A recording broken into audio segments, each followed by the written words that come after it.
जोहार सभी स्टूडेंट को। जनरली आज का जो ये क्लास है 4.2 में होगा। यहाँ पर गुणनखंड विधि के बारे में पढ़ेंगे। ये एक विधि है जिसमें शून्यक निकाला जाता है, जीरोस, फाइंड दी जीरोस। और कौन सा मेथड? Factorization method. तो जनरली ये वाला चीज भी है ना, हम लोग 2.2 में भी एक पढ़ते हैं, एक्सरसाइज जो 2.2 है इसमें भी हम लोग हल्का फुल्का पढ़े थे। और यहाँ भी वही चीज है और पढ़ना है। तो मेथड कैसे बनता है? हम लोग जानते हैं कि ये दोनों को मल्टीप्लाई किया जाता है। ये रफ में आप लोग करेंगे ये चीज को, ये दोनों को मल्टीप्लाई करेंगे, मतलब यहाँ पर कुछ नहीं तो 1 और 1 एंड 10 माइनस है, तो माइनस को भी हम लोग समझेंगे, ये -10 हो जाएगा। और इसी 10 को हम लोग ब्रेक करेंगे, तोड़ेंगे, फैक्टर करेंगे 2 एंड 5। और हमको कितना चाहिए? 3। तो 2 एंड 5 का रिलेशन में 3 आ जाएगा। तो कैसे इसको लिखेंगे? देखिए x²। अब देखेंगे इसको लिखेंगे 2 एंड 5 है ना, ऐसे लिखेंगे -5x एंड +2x -10 इक्वल। जो यहाँ आएगा इसी से हमको कितना चाहिए? 3। तो देखिए ये दोनों से 3 आ ही जाता है, -3, तो -3 ही तो आ रहा है। अब आराम से ये दोनों को पेयर कर लेंगे तो x -5, 2 यहाँ से भी हो जाएगा x -5। जैसे 2 कॉमन लिए, मतलब 2 से हम भाग दे रहे हैं, तो 2 से भाग देंगे तो 5 बार में खत्म, अब बराबर हो जाएगा 0। ये दोनों इक्वल होना चाहिए, तभी समझना है कि हम लोग जो बना रहे हैं बिल्कुल सही बना रहे हैं। इक्वल हो गया 0, तो यहाँ से हो जाएगा x -5 = 0 और x + 2 = 0। तो x = 5 और x = -2। समझ में आया? तो इसी तरह करके आप लोगों को कोई भी प्रश्न जो भी क्वेश्चन मिलेगा आपको बनाना है, ठीक है। तो एक हो गया। अभी इसी तरह करके दूसरा भी बताते हैं, तो जल्दी से इसको लिखना है और हम लोग स्टार्ट करते रहेंगे, रुकेंगे नहीं, जल्दी जल्दी बनाते रहेंगे, ठीक है। जल्दी से। तो जैसे नेक्स्ट क्वेश्चन है आपका 1 का सेकंड में है, क्या है? 2x² + x एंड -6 = 0, यही ना है। तो क्या रूल है? आप ये दोनों को मल्टीप्लाई करेंगे, तो जैसे 2n - 6 मतलब -12। अब इसी 12 को तोड़ेंगे, तो कैसे? 2 से तोड़ेंगे तो 6। तो हम लोग को ऐसा तोड़ना है कि ये आ जाए। यहाँ तो कुछ नहीं, तो मतलब यहाँ 1 है ना, कुछ नहीं मतलब 1 है, तो 1 तो नहीं आएगा। और यहाँ करेंगे तो 3, अब आएगा क्या? तो देखिए ये 4 हो जाएगा, ये दो नहीं होगा, ये 4 हो जाएगा और यहाँ 3, मतलब 1 तो आ जाएगा। कैसे? तो देखिए ध्यान से, x², तो क्या लिखेंगे? +4x and -3x -6 = 0। यहीं से लाना है, कहीं अपने से नहीं जाना। ये दोनों मिलके 4 हो गया, अब 4 और यहाँ पर 3, तो मल्टीप्लाई करेंगे तो 12 होगा, क्योंकि 12 को तो फैक्टर करके ला रहे हैं। लेकिन हमको 1 चाहिए था, इसको प्लस कर दिया और इसको माइनस, तो आ गया आराम से। तो अब यहाँ से 2x अगर कॉमन ले लें तो x + 2, ठीक है। अब यहाँ से अगर 3 कॉमन ले लें तो यहाँ भी x + 2, तो x + 2 हो गया, यहाँ से x - 3 हो गया = 0। तो यहाँ से हम लोग x + 2 = 0 लिखेंगे, यहाँ से x - 3 = 0 लिखेंगे। तो x = -2, x = 3, therefore x = -2 and 3। समझ में आ रहा है? यही तो गुणनखंड विधि, यही तो फैक्टराइजेशन मेथड है। एकदम इजी रूप से आपको बनेगा, कहीं कोई समस्या नहीं होगा और आपको समझ में आ जाएगा, ठीक है। तो चलिए और नेक्स्ट क्वेश्चन में बढ़ते हैं। तो इसी तरह करके बढ़ते रहेंगे, आप लोग लिखते भी जाइए जल्दी जल्दी में, कोई दिक्कत नहीं, बहुत आसान विधि है ये सब।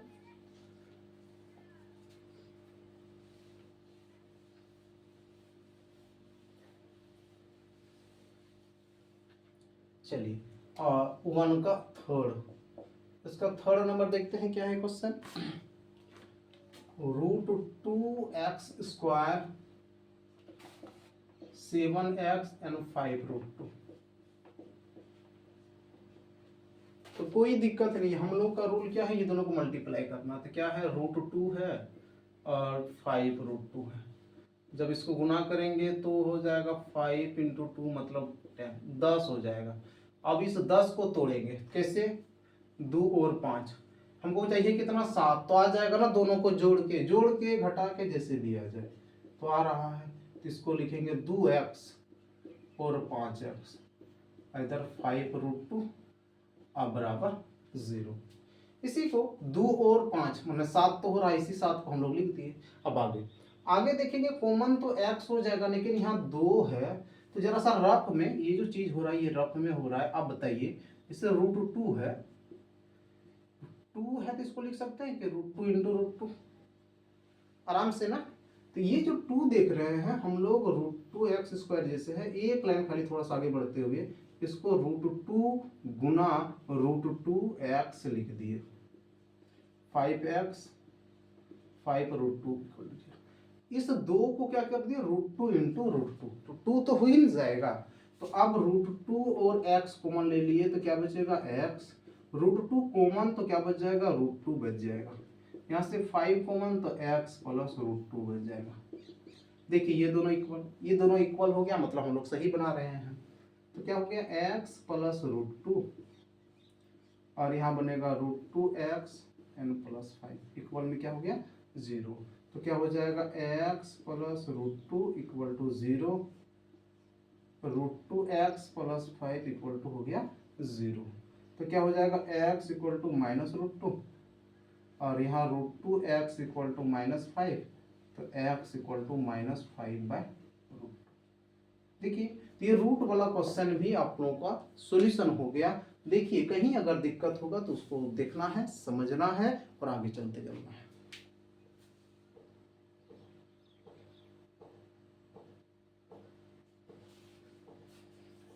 चलिए नेक्स्ट क्वेश्चन की ओर बढ़ेंगे हम लोग फिर।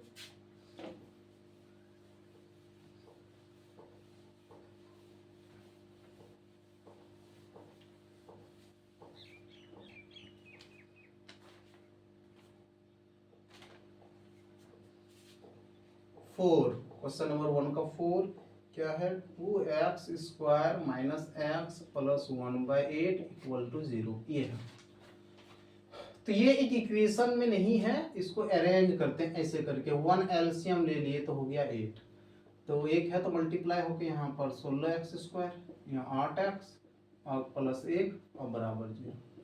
क्या हो गया 16x² माइनस 8x प्लस 1 और 0 गुना 8 तो हो गया 0। अब ये दोनों को गुना करेंगे तो रफ का काम क्या होता है 16 गुना 1 तो मतलब 16। अब 16 को क्या चाहिए 8 चाहिए, तो सिंपल सा 8 कैसे आएगा, तो 16 को तोड़ेंगे तो 2 से तोड़ेंगे तो कितना होगा 8 ही चाहिए 4। तो कैसे होगा देखिए 16x², इसको हम लोग लिख सकते हैं 4x और -4x प्लस 1 बराबर। देखिए 4 और 4 तो -4 तो 16 तो मतलब 8 तो आ ही गया, तो यहाँ से 4x हम लोग कॉमन ले लिए तो क्या हो जाएगा 4x माइनस 1, यहाँ से 1 कॉमन ले लिए तो 4x माइनस 1, तो 4x माइनस 1 यहाँ से भी हो गया 4x माइनस 1 और बराबर 0। तो 4x माइनस 1 बराबर 0, 4x माइनस 1 बराबर 0, तो 4x बराबर 1, x बराबर 1/4। यहाँ पर भी वही चीज है, ठीक है। तो इसी तरह करके बनाना है, कोई दिक्कत नहीं है, आराम से ये सब सवाल एकदम इजी है, आसान है, कहीं दिक्कत नहीं होगा, आसान से एकदम बन जाएगा ये सब आसानी से। चलिए जल्दी से लिखिए इसको, नेक्स्ट क्वेश्चन फिर बताएंगे।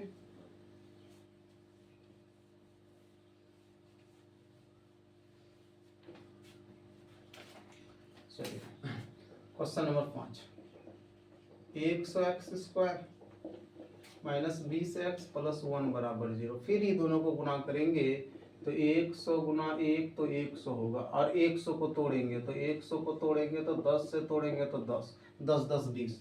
तो आराम से सोचते मतलब एक जैसे ही पेन उठाएंगे ना तो वो अपने आप बनने लगेगा क्वेश्चन। तो आराम से ये दोनों को कॉमन, ये दोनों को कॉमन, 10x कॉमन ले लेंगे तो क्या हो जाएगा 10x माइनस 1। यहाँ कुछ कॉमन नहीं है तो एक कॉमन होता है, जहाँ कुछ कॉमन नहीं है मतलब एक तो कॉमन है ही, है ना, तो ले लिए। तो क्या हो गया 10x माइनस 1, 10x माइनस 1 बराबर 0।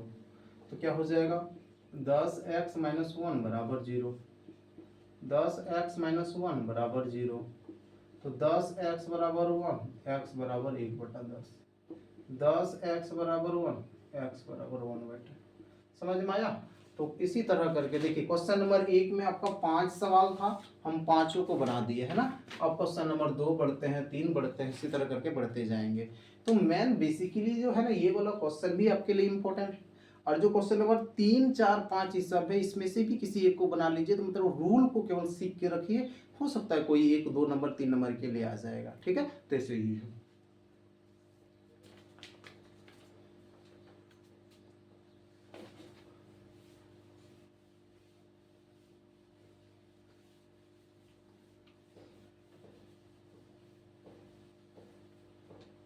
तो आगे आप बढ़ जाते हैं। तो आगे जैसे क्वेश्चन नंबर 3 ये सब इंपॉर्टेंट भी है, 3 नंबर के लिए आ सकता है। तो क्या है कि ऐसी दो संख्या ज्ञात कीजिए जिसका योगफल 27 हो और गुणनफल कितना हो, योग 27 है और गुणनफल जो है मतलब गुना जो है वो 182 है। दो संख्या होना चाहिए। तो हम लोग मान लेते हैं कि पहली संख्या, अगर पहली संख्या को x बोल देते हैं, लेट कर लिए first number will be x, that means other number जो सेकेंड नंबर है, जो दूसरी संख्या है, दूसरी जो संख्या है other number second number is what is, ये देखिए कि योग मतलब दो चीज को जोड़ेंगे, x जोड़ y दोनों को जोड़ के है 27। अगर एक x है तो दूसरा कितना, अगर जैसे बोलेंगे अगर एक संख्या 15 है तो दूसरी संख्या कितना होगा, तो 27 है तो 27 में 15 घटा देंगे तो 12 होगा। अगर एक संख्या 20 है तो दूसरा संख्या कितना होगा, 7 होगा, क्योंकि दोनों का जोड़ के 27 है। तो उसी तरह बोलेंगे एक अगर x है तो दूसरा कितना होगा, तो 27 घटा x। समझ में आ गया, तो बस यही है। अब हम लोग को बोलता है अकॉर्डिंग टू क्वेश्चन, प्रश्नानुसार, प्रश्न से क्या प्रश्न बोलता है कि दोनों का गुना कितना है, तो गुना बोलता है 182 है। तो पहली संख्या x है, दूसरी संख्या कितना है, तो 27 माइनस एक्स, अब बराबर कितना 182 हो गया। तो गुना करते हैं, तो 27x माइनस एक्स स्क्वायर अब बराबर 182। तो हम लोग हमेशा इसको प्लस रखेंगे, तो इसको उधर भेज देते थे, इधर बच गया 0। तो एक्स स्क्वायर माइनस 27x और ये यहीं पर है तो 182। तो क्या हो गया, एक्स स्क्वायर माइनस 27x 182 और बराबर 0। अभी जस्ट बोले क्या, ये दोनों को गुना करना पड़ता है, तो गुना करते हैं। तो एक गुना इतना तो ये होगा, इसको तोड़ेंगे तो ये 2 से तो टूट जाएगा, तो हो जाएगा 9 और 1 7 से ये 13। ठीक है, तो इसका मतलब हमको यहाँ 27 चाहिए। देखिए ये 14 और 13 तो 27 तो हो ही जाता है, मतलब एक्स स्क्वायर तो 14x माइनस 13x और प्लस 182 बराबर 0। x कॉमन ले लेंगे तो x माइनस 14, 13 कॉमन ले लेंगे तो यहाँ भी x माइनस 14 और बराबर 0। तो x माइनस 14 और x माइनस 13 इक्वल टू 0। ठीक है, तो कहीं कोई दिक्कत नहीं है, इसी तरह करके आसानी से बन जाएगा। और आसान तो बहुत आसान सवाल है, समझ में भी आ जाएगा, ऐसा ये सवाल है।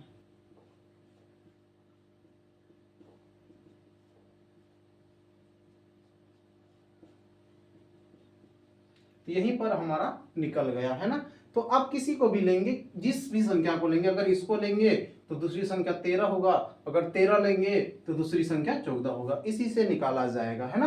तो यही हमारा आंसर कि एक संख्या 13 है और दूसरी संख्या कितना है 14। या जिसको आप मान, या 13 रखेंगे तो 13 घटाएंगे तो 14 आ जाएगा, 14 रखेंगे 14 घटाएंगे 13, है ना। तो यही हो गया आंसर, ये कंप्लीट सॉल्यूशन और ये इंपॉर्टेंट भी है। ठीक है, चलिए लिखिए जल्दी से।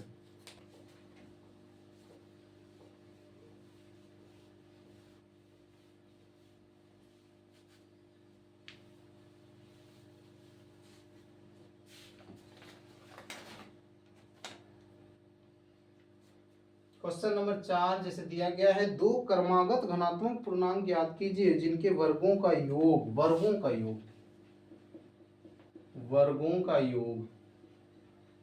365 है। दो क्रमागत संख्या, अब क्रमागत संख्या किसको कहते हैं, जैसे कि अगर कोई संख्या 5 है तो उसका क्रमागत 6 हो जाएगा, अगर 10 है तो 11, मतलब लगातार वाली संख्या को ही क्रमागत संख्या बोलते हैं, कंसेक्यूटिव नंबर, है ना। तो देयर विल बी, हम लोग यहाँ पर देखते हैं क्या कि अगर मान लेते हैं, लेट कर लेते हैं कि पहली संख्या हमको पता नहीं है तो x बोल दिए, तो दूसरी संख्या चूंकि हम लोग को तो पता नहीं है तो दूसरी संख्या will be x plus 1। Why? Because हम लोग जो जान रहे हैं, क्या जान रहे हैं कि अगर 10 है तो 11 होगा। कैसे 11 होगा? 10 में 1 जोड़ देंगे। अब प्रश्न से अकॉर्डिंग टू क्वेश्चन क्या बोलता है कि योग, किसका योग? वर्गों का योग। वर्गों का योग दैट मीन्स की square, sum of their square, है ना, sum of their square that means की square, and also x plus 1 square is 365। समझ में आया? तो अब हम लोग यहाँ से जैसे कि एक्स स्क्वायर, और इसको अगर एक्सपेंड करेंगे तो x square 2ab and b square, and उधर से इधर ले आए तो ये माइनस। ठीक है, अब 2x स्क्वायर 2x और यहाँ हो जाएगा 364 इक्वल टू 0। दो कॉमन ले लेते हैं, एक्स स्क्वायर एक्स तो 1 8 2 इक्वल टू 0। तो क्या हो जाएगा? एक्स स्क्वायर एक्स 182 अभी जस्ट था, अभी जस्ट तोड़े थे, इसका मतलब ये तो आराम से तोड़ा जा सकता है कि 14x 13x 182 बराबर 0। x कॉमन ले लेंगे तो x प्लस 14 माइनस 13 कॉमन ले लेंगे तो x प्लस 14, x प्लस 14 और x माइनस 13 इक्वल टू 0। तो इसका मतलब क्या हो गया? x प्लस 14 बराबर 0, x माइनस 13 बराबर 0, x बराबर माइनस 14 और x बराबर 13। तो माइनस वाला को नहीं लेना कंसेक्यूटिव, ये हम लोग 13 को लेंगे, और जैसे 13 को यहाँ रख देंगे तो 14, मतलब पहली संख्या 13 दूसरी संख्या 14, सेम पिछले जैसा ही हो गया, लेकिन दोनों क्वेश्चन अलग अलग था, है ना। चलिए और बता देंगे क्वेश्चन, ज़्यादा नहीं, एक दो आप लोग अपने से भी बनाइएगा, ये हम तो बना दिए, लेकिन एक दो क्वेश्चन आप लोग अपने से भी ट्राई कीजिएगा, ठीक है। चलिए नेक्स्ट भी बता रहे हैं।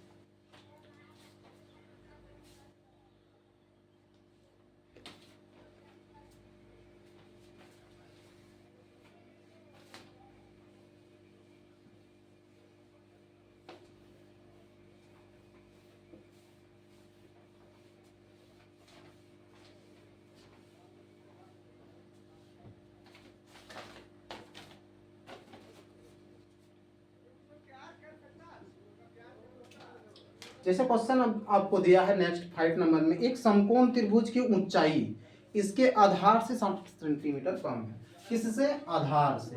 तो आधार को x बोल दिए, तब ऊंचाई क्या होगा? क्योंकि जिसके बारे में चर्चा कर रहा है उसके बारे में भी लेना है। ऊंचाई जो है वो आधार से कितना है? 7 सेंटीमीटर कम है। अब कर्ण, कर्ण क्या है? तो आपको 13 है।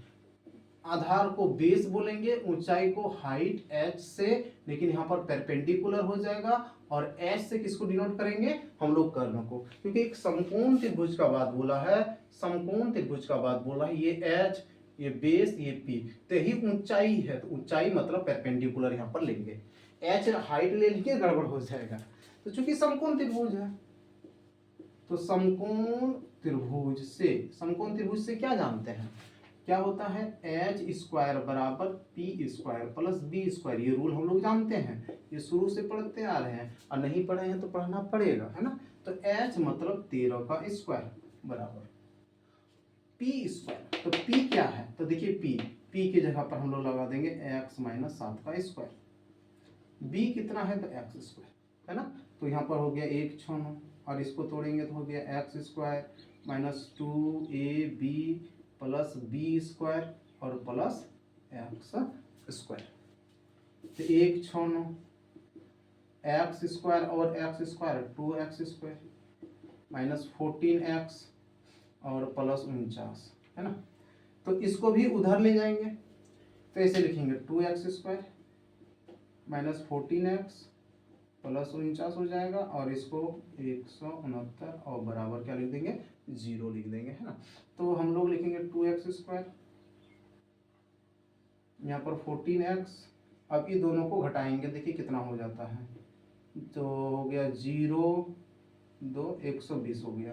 लेकिन देख रहे हैं 2 कॉमन आ जाएगा, तो कॉमन आ जाएगा तो कॉमन ले लेते हैं, 2 कॉमन जैसे ले लेंगे तो हो गया एक्स स्क्वायर 7x और यहाँ हो गया 60 और बराबर 0, मतलब एक्स स्क्वायर 7x 60 और बराबर हो जाएगा 0। अब हम लोग इसको तोड़ेंगे तो ये हो जाएगा 60, हमको चाहिए 7 है ना, तो 7 कैसे आएगा, चूंकि 60 आ गया तो इसको तोड़ेंगे 2 से 30, 2 से आ जाएगा 15 और 3 से 5, हमको चाहिए 7। तो 7 कैसे आएगा इस चीज को ध्यान में रखते हुए, अगर 4 या 12 और 5 आ गया ना, तो एक्स स्क्वायर तो -12x और +5x और -60 बराबर 0। एक्स कॉमन ले लेंगे तो x -12, 5 कॉमन ले लेंगे तो x -12 और बराबर 0। x -12 x + 5 बराबर 0, तो x -12 बराबर 0, x + 5 बराबर 0, x बराबर 12, x बराबर -5 नहीं लेंगे तो x बराबर 12, x बराबर 12 जो कि आधार हो गया, ऊंचाई 7 माइनस कर देंगे मतलब 5, और कर्ण तो आपको दिया गया है ना, यही हो गया। तो इसी तरह करके बनाते जाना होगा, कहीं पर कोई दिक्कत नहीं, थोड़ा सा मेहनत तो करना पड़ेगा, ऐसे कुछ नहीं होगा, है ना, मेहनत करना होगा, प्रैक्टिस करना होगा, तब जाके ऐसा क्वेश्चन ये सब बनेगा, नहीं तो ये बनने वाला भी नहीं है। तो मेहनत करना होगा भैया, काम खत्म।